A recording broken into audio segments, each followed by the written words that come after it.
Bonjour, je m'appelle Léon Bodino et je vais vous lire Cauchemar de Bernard Friot. Cauchemar. 21h30. Je suis au lit, 3 oreillers dans le dos, un livre sur les genoux. Ma mère entre dans la chambre. « Qu'est-ce que tu lis encore ?» Elle m'arrache le livre des mains, regarde, dégoûtée, la couverture dégoulinante de sang. « Meurtre à la cantine », ça s'appelle. Numéro 356 de la collection Nuit atroce. « Ah non !» soupire-t-elle. « Encore un de tes livres d'horreur. Et après, tu t'éteindras de faire des cauchemars. » J'essaye de lui reprendre le livre, mais elle est plus forte que moi. Je proteste. J'ai quand même le droit de lire ce qu'il me plaît. En réalité, tout ça, c'est du cinéma. Les livres d'horreur, ça ne m'intéresse pas. Mais alors pas du tout. Je ne les lis pas, je fais juste semblant. Maman quitte la chambre, emportant le livre. J'attends qu'elle ait fermé la porte, puis je règle la sonnerie du réveil sur minuit et j'éteins la lumière.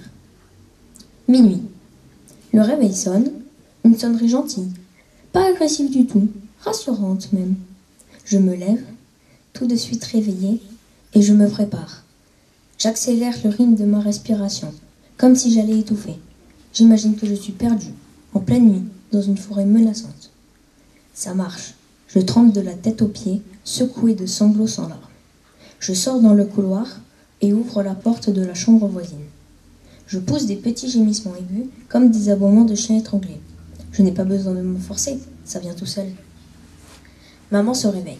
« Oh non, Damien, encore tes cauchemars !» Elle a compris, mais pour parfaire la mise en scène, je balbutie des mots sans suite. « Le couteau, il a crevé l'œil avec son couteau dans les spaghettis. Du sang dans les spaghettis. » Je m'écroule sur le lit de maman.